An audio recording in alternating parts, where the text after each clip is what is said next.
All right, welcome to The Explainer. Today we're strapping in for a survival guide through the three major digital terrains of payer enrollment. Look, if you work in healthcare revenue cycle management, you already know that provider credentialing and enrollment is the absolute bedrock of your cash flow. Without it, the entire financial engine of a practice literally just stalls. So today we're going to act as your specialist guides. We'll break down exactly how to conquer Medicare PECOS, CAQH ProView, and state Medicaid systems. Okay, let's dive right into this. So I want you to start by asking yourself this crucial question. Why do perfectly clean claims, claims where the medical coding is flawless, the patient got excellent care, why do they still fail before they even hit the submission phase? Well, the answer lies in your pre-RCM foundation. That encompasses everything that happens before a claim goes out the door. If your payer enrollment is flawed or, a provider's credentialing has quietly lapsed in the background, all that incredible medical care simply isn't going to get reimbursed. We are talking millions of dollars lost annually across the industry simply because of expired paperwork or a missed portal update. It's the ultimate bottleneck, and fixing it is absolutely the secret to protecting your revenue. Okay, here's our roadmap for today. First, mastering Medicare PECOS. Second, navigating CAQH ProView.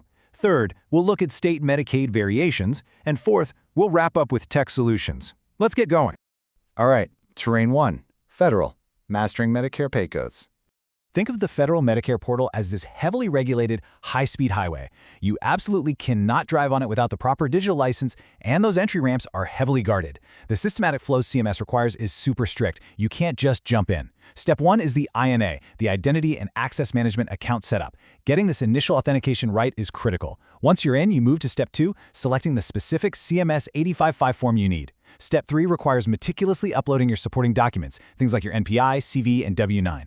Then Step 4, your regional MAC or Medicare Administrative Contractor reviews your packet. And trust me, this review is thorough. A missing comma can trigger a request for more information. Finally, Step 5 brings the critical end goal, receiving your PTAN, the Provider Transaction Access Number. No active PTN, you can't bill Medicare, period. Let's demystify Step 2 for a second. Form selection. Knowing which form to use is literally half the battle. And making a mistake here means starting the grueling process all over again. Say you're onboarding Dr. Smith, a new individual practitioner like an MD or an NP. You're going to use the CMS 855I. But if you're enrolling the entire citywide cardiology clinic as a group practice, you shift over to the CMS 855B. There's also a third really critical form, the CMS 855R. That one is strictly used for the reassignment of benefits, basically linking an individual provider's billing rights to a larger group. Getting this form selection wrong guarantees a rejection, and that puts your provider's start date and your expected revenue on hold for weeks. Listen, enrollment is definitely not a set-it-and-forget-it kind of task. It requires constant, vigilant maintenance. While the NCQA requires credentialing every 3 years, Medicare PECOS operates on a completely separate 3 to 5 year revalidation cycle. You have to keep these timelines perfectly tracked, because here's the scary part at the end.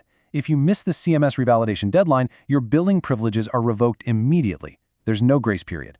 All Medicare cash flow for that provider stops cold the very next day.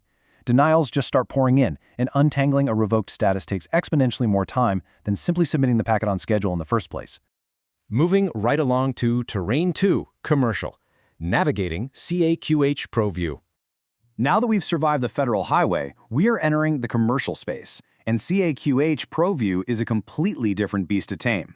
It acts as the central commercial hub for major payers like Aetna, Cigna, and UHC, basically serving as a universal credentialing database. This is great because it allows bulk access to a provider's data, streamlining the paperwork across dozens of commercial plans instead of applying to each one individually. To get started, you first have to obtain a CAQH ID. Then, you complete this massive, incredibly detailed profile, personal info, full CVs with literally zero timeline gaps, and active licenses. Next up, you upload the crucial supporting documents, so your W-9s, DES certificates, board certifications. Finally, you lock the whole shebang in with an e-signature. A massive pro tip here, gather a comprehensive document checklist before you even log into the system so you don't time out or leave the profile incomplete. 120. I seriously want you to burn this number into your brain. This is the strict, mandatory reattestation rule for CAQH. Every 120 days, a provider or their pre-RCM delegate must log back into the system and legally attest that their information is still perfectly accurate. Did they move? Did they renew their DEA license? It has to be updated. If you let this 120-day window lapse, commercial payers lose access to the active profile, and when they can't see the profile, they can't verify credentials. That triggers massive enrollment delays, contract drop-offs, and suspended revenue across the board until you go back in and clean up the mess. All right, Terrain 3, State Medicaid Portal Variations. Welcome to the Wild West, everybody. While PECOS and CAQH offer national standardization, state Medicaid completely lacks that luxury. It is pure, decentralized chaos. Operating in Texas, you're navigating tmhp.org. Over in Florida, it's the FL Medicaid portal. California, you're dealing with Medi-Cal. Each of these unique state systems operates as its own sovereign territory. They have completely different rulebooks, bizarre password requirements, confusing workflows, and honestly, a lot of archaic manual submission requirements that feel like they haven't been updated in a decade. The specific hurdles in Medicaid enrollment are literally legendary among RCM professionals. You aren't just dealing with the state itself, you're dealing with varying managed care organizations, MCOs, within that state, each demanding their own supplemental forms. You might need cultural competency attestations, you might have to coordinate physical fingerprinting and background checks for out-of-state providers. It's a logistical nightmare.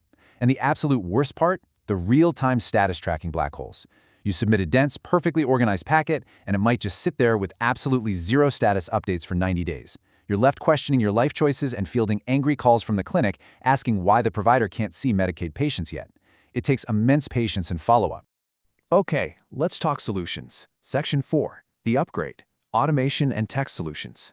So how do we rescue your team from all this manual drudgery and actually protect your revenue? By mapping these complex challenges directly to modern tech. Manual form filling? That's rapidly being replaced by RPA, robotic process automation bots, like UiPath. These bots pull data and fill out those repetitive CMS 855 forms with zero typos. That exhausting 120-day CAQH reattestation we talked about? You solve that with software that fires off automated 90-day alerts. To stop manual data entry, sophisticated practices are using PECOS and CAQH APIs to sync provider data directly from their internal systems. And to solve general workflow chaos, enterprise platforms like VerityStream and Madio OneView act as a central command center for the provider's entire lifecycle. Bye-bye spreadsheets, hello, smart software.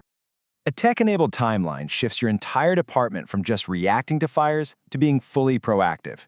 Instead of scrambling, you run automated internal CAQH audits every 30 days. Your system reliably fires off alerts at the 90-day mark, well before that 120-day mandatory deadline causes a lapse. And for Medicare PECOS, your software triggers revalidation alerts a full 6 months prior to the deadline, which gives your team plenty of time to track down signatures. Utilizing automated alerts at these specific intervals absolutely guarantees seamless enrollment and uninterrupted cash flow. To truly future-proof your pre-RCM team, you've got to implement these actionable strategies right away. Build out comprehensive, payer-specific document libraries so your staff isn't hunting through shared drives for templates. Enforce standardized case processing checklists before anyone is ever allowed to hit submit on a state portal. Run weekly turnaround time or TAT dashboards to actively spot bottlenecks lurking in those Medicaid black holes. And this is crucial. Utilize central EHR PMS reconciliation. You have to ensure that the provider data living in your internal electronic health record and practice management system perfectly matches what is publicly facing in CAQH and PECOS. Any mismatch there is a one-way ticket to a denied claim. Which leaves us with this final, really critical question to chew on. Is your entire cash flow still waiting on a manual paperwork process? Look, the terrains of Medicare PECOS, CAQH ProView, and state Medicaid are utterly unforgiving to human error and missed deadlines. The sheer volume of data makes manual management totally unsustainable. Automation is permanently changing our role in credentialing. We're no longer stressed data entry clerks, we're strategic workflow managers. It's time to upgrade your systems, optimize your workflow, and stop leaving perfectly good revenue on the table because of expired paperwork. Thanks so much for joining me on this explainer, and I'll see you next time.